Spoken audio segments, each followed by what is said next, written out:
আসসালামু আলাইকুম সুপ্রিয় দর্শক, কেমন আছেন আপনারা সবাই? আজকে যে ভিডিওটি শেয়ার করব সেটা বেশ কিছুদিন আগের, মানে এটা আগস্টের 5 তারিখের আগে আর কি। এটা জুলাইয়ের বোধহয় 24-25 তারিখে হতে পারে। তো আমরা গিয়েছিলাম খুলনাতে, ওই টাইমে কারফিউ ছিল। তো আমার ভাসুর, মেজো ভাসুর এসেছিলেন অনেক বছর পরে, দীর্ঘ 14 বছর পরে। তো ওনাকে নিয়ে আসলে আমরা গিয়েছিলাম খুলনাতে। আর মাতৃভূমিতে যাওয়ার পরে ভাইয়ার খুব ছোটবেলায় যে কাজগুলো করতো সেগুলোর মধ্যে একটা করতে ইচ্ছে হয়েছিল, সেটা হচ্ছে বাসায় নাপিত ডেকে হচ্ছে চুল কাটবে আর হচ্ছে শেভ করবে। আর নাপিতকে ডাকা হয়েছে, নাপিত ভাই খুব যত্ন সহকারে ভাইকে শেভ করে দিয়েছে আর চুলটা কেটে দিয়েছে। তারপর ভাইয়া ফ্রেশ হয়ে বাজারে গিয়েছিল। আর বাজারে গিয়ে ভাইয়া নিজে হাতে এই গরুর মাংস আর হচ্ছে মুরগি, তারপরে আরও বিভিন্ন ধরনের মাছ, সবজি এগুলো নিয়ে এসেছিল। কারণ আজকে বাসায় বেশ কিছু গেস্ট খাবে, সেজন্য ভাইয়া নিজে হাতেই বাজার করেছে। আরও একটা জিনিস নিয়ে এসেছিল ভাইয়া স্ন্যাক্সের মধ্যে, সেটা হচ্ছে খুলনার বাংলাদেশ বেকারির পেটিস। সেটা নাকি ভাইয়ারা ছোটোবেলায় অনেক খেয়েছে, খুবই মজার। সেজন্য ভাইয়া সেই টেস্ট পাওয়ার জন্য বাংলাদেশ বেকারি থেকে পেটিসও নিয়ে এসেছিল। না, ও খেলছিল। দেখে না, ভিডিওর কথা বললে ওই রকম করে হেলে দুলে যায়।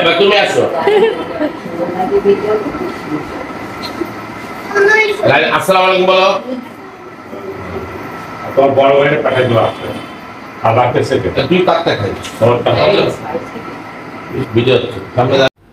আর এখানটায় মুনিম আর ভাবি বসে হচ্ছে পিসিস খাচ্ছিল আর মুনিম সে গল্প করে যাচ্ছিল। আর ওইদিকে ভাইয়া যে সুমাইয়া আর হচ্ছে লাদনের মাকে পেচিস দিয়ে আসলো, ওরাও খাচ্ছে। ভাইয়া নিজে হাতে যে দিয়ে আসছে। তো যাই হোক, রান্নাবাড়ি চলছে, সেই সাথে খাওয়া দাওয়া চলছে। তো ভালোই লাগছিল, একটা পিকনিক আমেজ ছিল আসলে। আর আমি পেটিসটা খাইনি, কারণ পেটিসটাতে অনেক হচ্ছে তেল ছিল। তো আমার ডাব খেতে ইচ্ছে করলো, তো আমি লুৎফর ভাইকে বললাম আমাকে একটা ডাব কেটে দেন। তো আমি ডাব খেলাম, সেই সাথে ডাবের শ্বাসও খেলাম। তারপরে আমি আর ভাবি চলে যাব শপিং করতে আর কি, মার্কেটে যাব। আর এদিকে রান্না বান্না করবে আজকে লাদনের মা আর সুমাইয়া। তো ওরা রান্না বাড়ির কাজে লেগে গেল আর আমরা চলে গিয়েছিলাম হচ্ছে শপিং করতে। তো তারপরে আমরা ফিরে এসেছি সন্ধ্যার দিকে। আসার পরে দেখেছি যে লাদেনের মা রান্না অলমোস্ট শেষ, শুধু পোলাওটা করা বাকি ছিল। পোলাও বলতে খিচুড়ি, আর হচ্ছে ছিল বোধহয় বেগুন ভাজি করাটা বাকি ছিল। তো এর মধ্যে ভাবি চলে এসেছে। লাদেনের মা বলল ভাবিকে একটু মাংস টেস্ট করাবে, যে মাংসটা সেদ্ধ হয়েছে কিনা। তো ভাবি সেটা দেখছে। এদিকে আসো তো, একটু ভাবি পাশে দাঁড়ায়, তুমি এমনিকে ধরো এখানটা।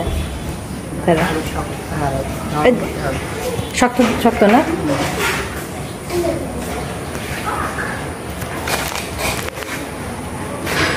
আমি বললাম একটু সুপারি দিয়ে দিতে, সুপারি দিলে তোমার মাংসটা দ্রুত সেদ্ধ হয়ে যেত।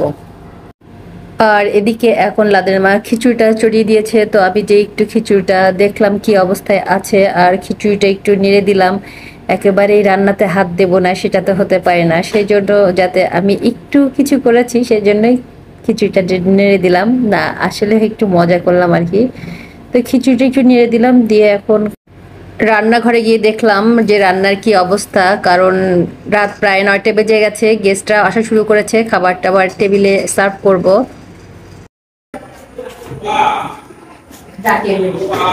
হ্যাঁ বলো। হ্যাঁ, খাবার আর 5 মিনিট।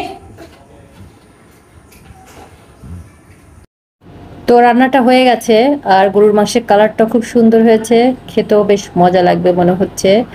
আর এখানটায় মুরগি রান্নাটা করা হয়ে গেছে। তো খাবার রেডি, এখন আমি খাবারটা টেবিলে দিয়ে দেব। আর টেবিলে খাবার দিতে দেরি যতক্ষণ, কিন্তু মানুষ আসতে টাইম নেয়নি, কারণ রাত প্রায় 10টা বেজেই গেছে, সবারই ক্ষুধার্ত। তো সবাই খেতে বসেছে। তো সবাই খুব মজা করে খাবারগুলো খাচ্ছিল। জল দাও ভাবি, লাইট বাড়াই নিন, আমার অন্ধকারে ছবি নষ্ট হবে। দাও আমাদের জল দাও। লাইট বাড়াই নিন। কি করবো? আমারটা আলো বেশি দিতে পারে। অন্ধকারে তো আমি আসবো না, লাইটটা বাড়াই নিন। না, অনেক আসছেন, ব্রাইট আসছে, চলে যাচ্ছে।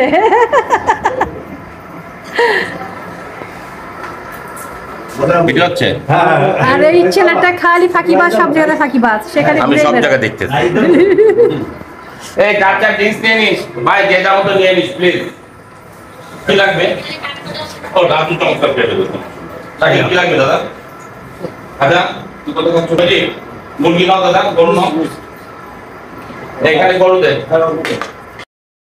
তো সুপ্রিয় দর্শক, এটাই ছিল আমার আজকের ভ্লগ। তো ভ্লগটি কেমন লাগলো অবশ্যই কমেন্টে জানাবেন, আর যদি ভিডিওটি ভালো লেগে থাকে অবশ্যই কমেন্ট করবেন এবং পেজ ফলো দিয়ে পাশে থাকবেন।